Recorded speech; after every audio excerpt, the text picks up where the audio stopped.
2027학년도 대입을 둘러싼 흥미진진하면서도 때로는 뒷목을 잡게 만드는 이야기 속으로 여러분을 초대합니다. 자, 여기 한번 보실까요?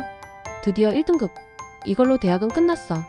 라고 외치는 자신감 넘치는 우리 친구의 모습이 보입니다. 이 친구 정말 행복해 보이죠? 마치 게임에서 최종 보스를 물리친 용사 같달까요? ALLA.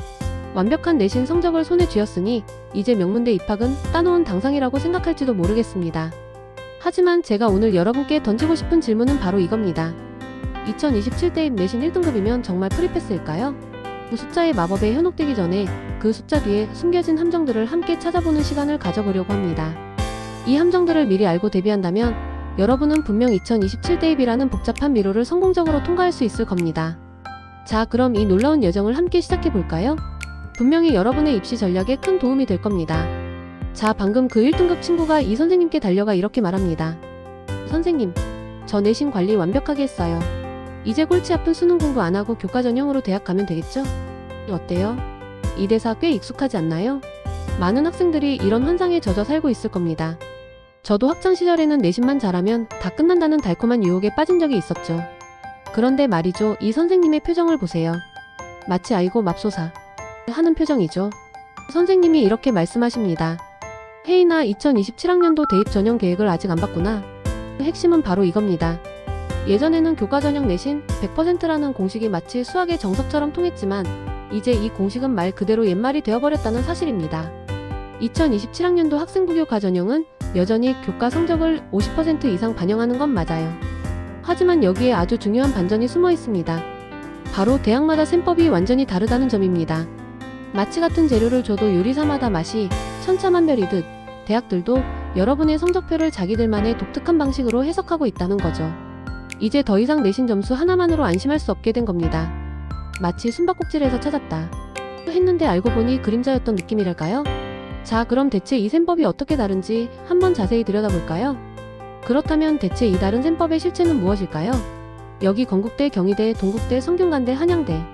대한민국에서 내로라 하는 이 명문 대학들의 공통점이 뭔지 아십니까? 정답은 바로 이겁니다.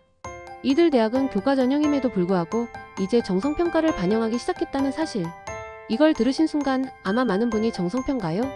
그건 학생부 종합전형, 즉 학종에서는 하는 거 아니에요? 하고 깜짝 놀라실 겁니다. 저도 처음에 이 소식을 들었을 땐 마치 아이돌 그룹이 갑자기 트로트를 부르겠다고 선언한 것 같은 충격을 받았습니다. 하지만 아니요. 시대가 변했습니다, 여러분. 이제는 단순히 숫자로 찍힌 교과 성적만 보지 않겠다는 겁니다. 그보다 더 깊이 들여다보겠다는 거죠. 다시 말해, 내가 어떤 과목을 이수했고 수업 시간에 얼마나 충실하게 참여했으며 그 과정을 통해 무엇을 배우고 성장했는지를 서류를 통해 꼼꼼하게 확인하겠다는 뜻입니다. 단순히 좋은 등급을 받았다고 해서 나이스 하고 끝나는 게 아니라는 거죠. 그럼 주요 대학들은 이 정성평가를 어떻게 적용할까요? 건국대는 교과 정성평가 30%를 반영하고 경희대는 교과 종합평가 30%를 반영합니다. 성균관대는 한술 더 떠서 공통일반 선택 과목은 정량적으로 평가하고 진로 선택 전문교과 과목은 정성적으로 평가하겠다고 합니다. 이게 무슨 말이냐고요? 쉽게 말해 이제 여러분의 학교생활 기록부가 마치 탐정의 증거물처럼 샅샅이 분석된다는 겁니다. 그러니까 그냥 좋은 성적이 아니라 좋은 과정을 보여줘야 한다는 거죠. 어때요? 벌써부터 머리가 살짝 지끈거리시나요? 하지만 걱정 마세요. 제가 하나하나 풀어드릴 테니까요. 특히 이 정성평가와 맞물려 아주 중요한 변수로 떠오른 것이 바로 진로 선택 과목입니다. 앞서 말씀드렸듯 단순히 A를 받는 게 능사가 아니라는 겁니다. 저는 진로 선택 과목 다 A 받았는데요. 라고 자신만만하게 말할 수도 있겠죠. 하지만 안타깝게도 여기서 또 한 번의 반전이 기다리고 있습니다. 바로 대학별 진로 선택 과목 환산 점수 차이 때문입니다. 같은 A를 받아도 대학마다 이 A가 가진 가치가 완전히 다르다는 뜻이죠. 마치 같은 주식이라도 어떤 증권사에서 사느냐에 따라 수수료가 천차만별인 것과 비슷합니다. 예를 들어볼까요? 연세대는 A를 20점, B를 15점, C를 10점으로 환산합니다. B를 맞아도 큰 타격은 없어 보이죠? 그런데 동국대를 보세요. 동국대는 A를 무려 100점, B는 80점, C는 60점으로 환산합니다. 같은 B라도 연세대에서는 15점인데 동국대에서는 무려 80점이나 되죠. 그럼 동국대가 더 관대한 거 아니에요? 라고 생각하실 수 있는데 천만의 말씀. B를 받으면 A에 비해 무려 20점이나 깎이는 겁니다. 이 정도면 B를 맞는 순간 아플싸 소리가 절로 나오겠죠. 점수폭이 훨씬 커서 작은 실수 하나가 엄청난 감점으로 이어질 수 있다는 의미입니다. 그래서 동국대는 B를 받으면 타격이 크겠지? 라는 말이 나오는 겁니다. 물론 건국대와 경희대는 이런 식으로 점수를 매기기보다는 여러분의 세부 능력 특기사항, 즉 세특과 교과 이수 현황을 정성적으로 평가해서 반영합니다. 그러니까 지원하려는 대학이 이 진로 선택 과목을 어떻게 반영하는지, 어떤 방식으로 점수를 매기는지, 단순히 등급만 볼 건지 아니면 세특까지 꼼꼼히 뜯어볼 건지를 반드시 확인해야 합니다. 대충 다 비슷하겠지라는 아니란 생각은 이제 정말 큰 코 다칠 수 있다는 점 꼭 기억해주세요. 자, 내신과 정성평가라는 두 개의 큰 산을 넘었나 싶었는데 여기서 또 하나의 무시무시한 복병이 등장합니다. 바로 수능 최저학력 기준, 줄여서 수능 최저입니다. 마치 마리오가 공주를 구하러 가는 길에 갑자기 거북이가 나타나는 격이랄까요? 여러분, 내신 1.0을 받은 전교 1등 학생도 수능 최저를 못 맞추면 바로 불합격 처리된다는 사실을 알고 계셨나요? 네, 그렇습니다. 피땀 흘려 완벽한 내신, 성적을 만들어 놓았어도 수능 최저의 벽을 넘지 못하면 그 모든 노력이 물거품이 될 수 있습니다. 정말 가슴 아픈 이야기죠. 현재 데이터를 보면 수능 최저를 미적용하는 전형이 63%, 적용하는 전형이 37%로 나옵니다. 그럼 적용 안 하는 대학도 많네? 라고 생각하실 수 있겠지만 문제는 바로 서울 소재 주요 대학들입니다. 안타깝게도 서울에 있는 이름 있는 대학들은 대부분 이 수능 최저라는 관문을 반드시 통과하라고 요구합니다. 이건 마치 강남 한복판에 있는 고급 레스토랑에 들어가려면 단순히 옷을 잘 입는 것뿐만 아니라 예약까지 필수로 해야 하는 것과 같습니다. 내신이 1.0이든 1.1이든 아무리 완벽한 내신, 성적을 가지고 있어도 이 수능 최저를 맞추지 못하면 그 대학의 문턱조차 넘을 수 없다는 뜻이죠. 혹시 지금 나는 수능 공부하기 싫은데라고 생각하셨나요? 들켰나요? 하지만 2027 대입에서는 그런 마음으로는 아주 곤란합니다. 내신 관리만큼이나 수능 준비도 철저히 해야만 원하는 대학에 한 발 더 다가갈 수 있다는 점 명심 또 명심해야 합니다. 하지만 여러분, 수능 최저라는 말에 너무 겁먹지 마세요. 그럼 내신도 잘해야 하고 수능도 잘해야 하고 대체 뭘 하라는 거야? 하고 좌절하실 필요 없습니다. 여기에 또 다른 비밀 병기가 숨어 있으니까요.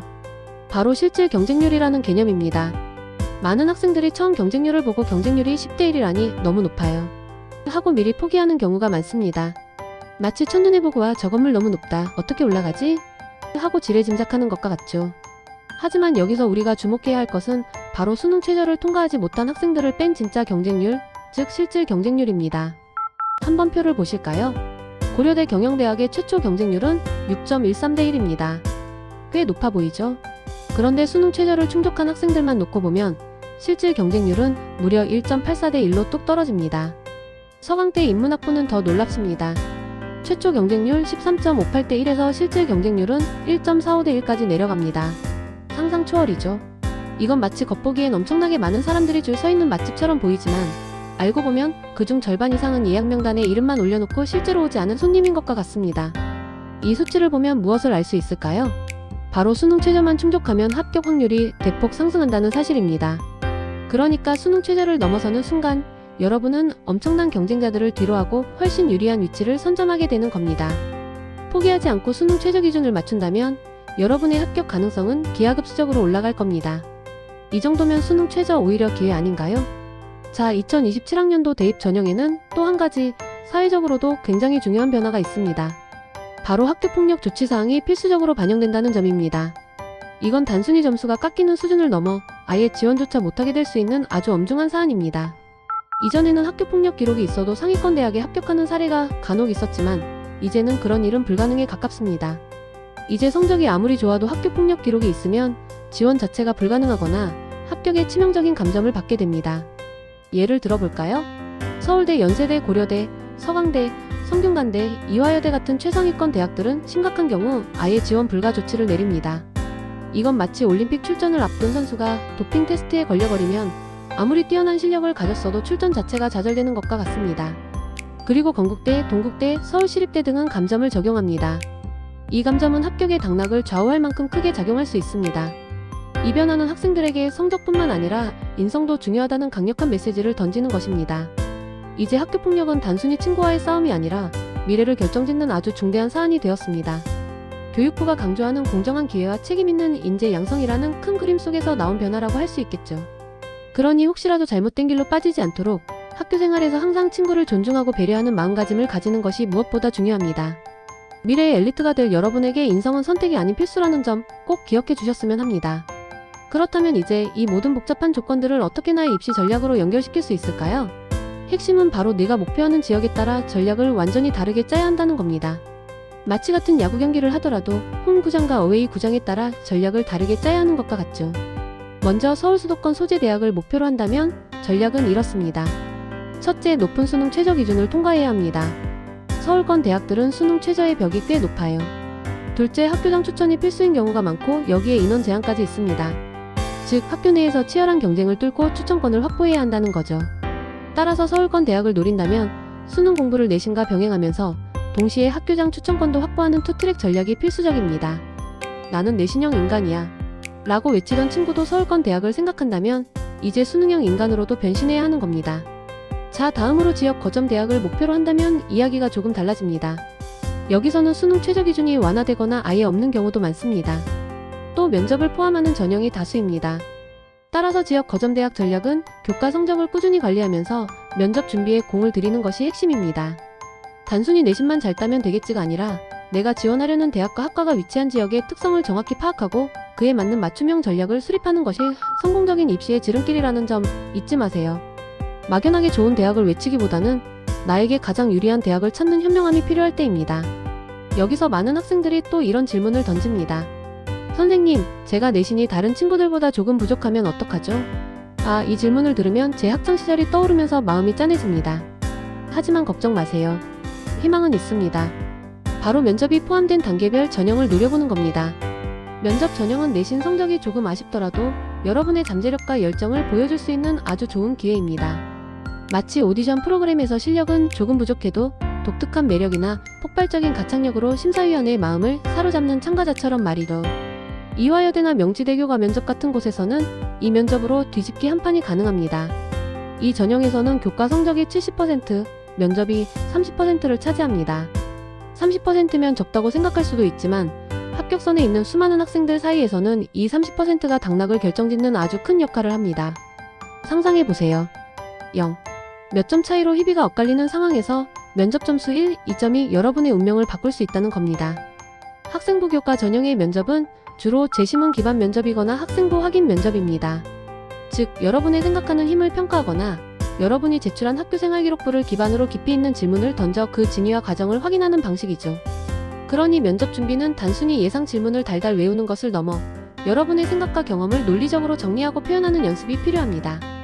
면접은 단순히 말 잘하는 능력을 보는 것이 아니라 여러분이 얼마나 깊이 있게 고민하고 성찰했는지를 보여주는 자리라는 점을 명심하고 철저히 준비한다면 분명 좋은 결과를 얻을 수 있을 겁니다. 이제 슬슬 대입 전략의 큰 그림이 그려지시나요? 하지만 여기서 또 한 가지 의외로 많은 학생들이 놓치기 쉬운 숨겨진 조항이 있습니다. 바로 학교장 추천 인원 제한입니다. 여러분, 혹시 자신이 다니는 고등학교에서 몇 명이나 대학 추천을 받을 수 있는지 확인해 보셨나요? 추천서? 그냥 선생님이 알아서 써주시겠지라고 생각하셨다면 오산입니다. 주요 대학들은 학교별로 추천받을 수 있는 인원에 엄격한 제한을 둡니다. 예를 들어 고려대는 학교별 12명, 성균관대는 3학년 재적수를 기준으로 학교별 15명, 서강대는 20명, 서울시립대는 10명으로 제한합니다.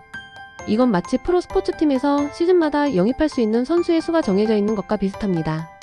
아무리 좋은 선수라도 팀에 빈자리가 없으면 영입할 수 없는 것처럼 말이죠.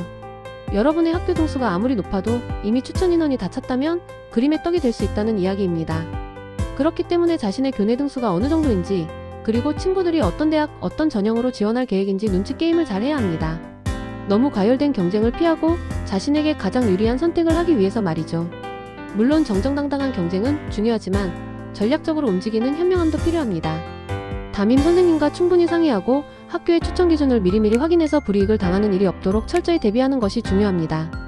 이 추천권이라는 작은 문이 여러분의 대입 성공에 생각보다 큰 영향을 미칠 수 있다는 점 꼭 기억해주세요. 자, 이제 자연계열 진학을 꿈꾸는 학생들에게 아주 중요한 이야기를 해볼까 합니다. 혹시 나는 수학은 싫어, 과학은 더 싫어 라고 속으로 외치고 계신 분이 있나요?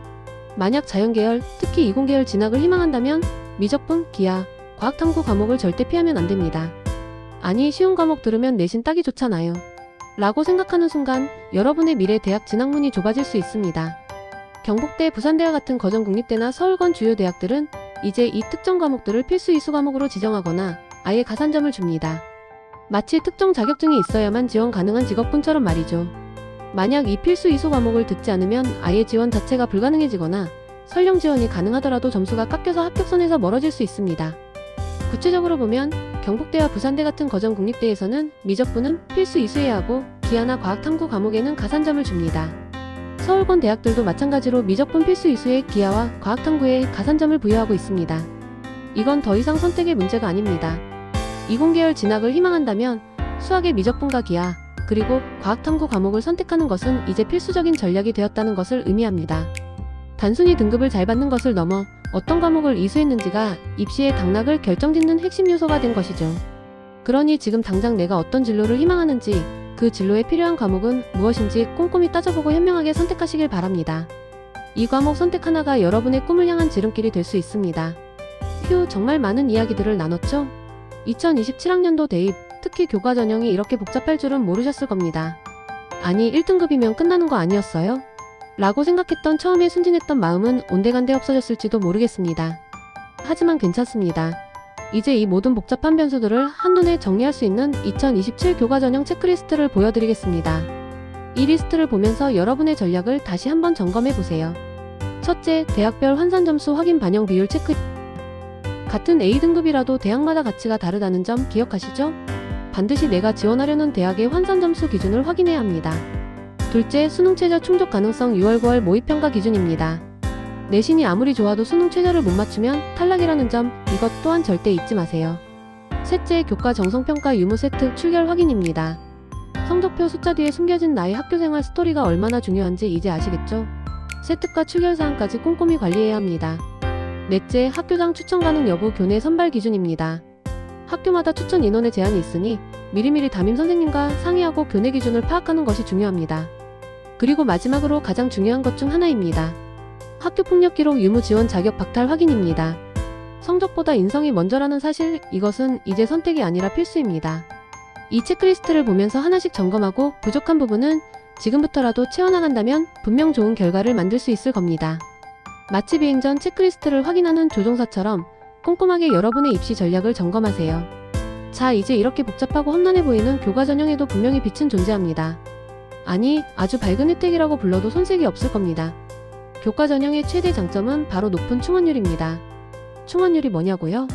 쉽게 말해 한 대학의 한 학과에 합격한 학생들 중에 다른 더 좋은 대학이나 학과에 이중 합격해서 빠져나가는 학생들이 많다는 뜻입니다. 그리고 그 빈자리를 예비번호를 받은 학생들이 차례로 채우게 되는 거죠. 마치 인기 있는 콘서트 티켓이 다 매진되어도 취소표가 나오면서 예비 대기자들이 차례로 들어가는 것과 비슷합니다. 많은 학생들이 여러 대학에 합격하고 그중 최종적으로 한 곳만 선택하기 때문에 교과 전형은 중복 합격자가 유난히 많습니다. 그래서 예비번호를 받은 학생들에게도 엄청난 기회가 찾아오죠. 예를 들어 충원율이 200%라는 것은 모집 정원이 10명이라면 예비번호 20번까지도 합격할 수 있다는 이야기입니다. 상상해보세요. 내가 예비 15번을 받았는데 나는 안 될 거야 하고 포기하고 있었는데 어느 날 갑자기 합격 전화가 온다면 정말 드라마틱한 반전 아니겠습니까? 저도 대학생 때 친구 중에 예비번호를 받아서 거의 막차로 합격한 친구가 있었는데 그 친구는 합격 발표 날짜를 마치 로또 당첨일처럼 손꼽아 기다렸던 기억이 나네요. 교과 전형은 이렇게 막판까지 희망의 끈을 놓지 않게 하는 마지막 기회의 문이 될 수 있습니다. 그러니 혹시 예비번호를 받으셨다면 절대로 낙심하지 마세요. 여러분에게도 충분히 기회가 찾아올 수 있다는 점을 꼭 기억해 주셨으면 합니다. 자, 이제 오늘 나눈 이야기들을 총정리하며 마무리할 시간입니다. 많은 학생들이 단순히 내신만 믿을 게 아니라 끝까지 수능 공부도 놓지 않아야겠어요 라고 고개를 끄덕이실 겁니다. 맞습니다. 2027 대입은 더 이상 단순한 내신 성적만으로 승부를 볼 수 있는 판이 아닙니다. 복잡한 변수들이 곳곳에 숨어 있고 이 변수들을 얼마나 잘 파악하고 대비하느냐에 따라 여러분의 합격 여부가 달려 있습니다. 마치 바둑에서 상대의 수를 미리 읽고 다음 수를 준비하는 고수처럼 말이죠. 내신도 수능도 그리고 학교생활 기록부의 정성적인 내용까지 모든 것을 종합적으로 관리하고 전략적으로 접근하는 사람이 결국 마지막에 웃게 될 겁니다. 입시는 마라톤과 같습니다. 초반에 너무 앞서 나가지 않아도 되고 중간에 잠시 뒤처져도 괜찮습니다. 중요한 건 끝까지 포기하지 않고 꾸준히 노력하며 현명하게 전략을 짜는 것입니다. 지금 이 순간에도 수많은 학생들이 각자의 목표를 향해 달리고 있을 겁니다. 때로는 힘들고 지쳐서 그냥 다 포기할까 하는 생각이 들 수도 있습니다. 하지만 오늘 우리가 함께 알아본 이 정보들이 여러분에게 다시 한번 힘을 실어주고 나아가야 할 방향을 명확하게 제시해줄 것이라고 믿습니다. 2027 대입 여러분 모두 파이팅입니다. 여러분의 꿈을 향한 열정을 응원합니다. 이제 마지막 슬라이드입니다. 오늘 우리는 2027학년도 교과 전형의 다양한 변화와 전략에 대해 깊이 있는 이야기를 나눠봤습니다. 특히 정성평가의 확대가 가장 큰 화두였는데요. 이 부분에 대해 여러분의 생각은 어떠신가요? 한번 논쟁의 장을 열어볼까요? 찬성하는 입장에서는 이렇게 말합니다. 숫자로만 볼 수 없는 학생의 노력과 열정, 그리고 전공 적합성을 평가해야 진정으로 공정하다. 단순히 수학 문제 몇 개 더 맞고 틀리고로 학생의 전체적인 역량을 판단하는 것은 불공평하다는 주장이죠. 마치 아이돌 오디션에서 단순히 노래 잘하는 사람만 뽑는 게 아니라 춤, 퍼포먼스, 인성까지 다 보는 것과 비슷하다고 볼 수 있습니다. 반대로 반대하는 입장에서는 이렇게 주장합니다. 교과 전형은 성적이 기준이어야 한다. 정성평가는 너무 주관적이고 복잡해서 신뢰하기 어렵다. 객관적인 숫자가 아닌 주관적인 평가가 개입되면 공정성 시비가 끊이지 않을 것이라는 우려입니다. 또 학교마다 학생부 기재 내용이나 교사의 평가가 다를 수 있어서 오히려 혼란만 가중될 수 있다는 논리죠. 마치 미술 작품을 보고 이건 명작이야 라고 말하는 것과 이건 단순한 그림인데? 라고 말하는 사람의 의견이 다를 수 있는 것처럼 말이죠. 자, 찬성과 반대, 어느 쪽이 더 설득력 있다고 생각하시나요?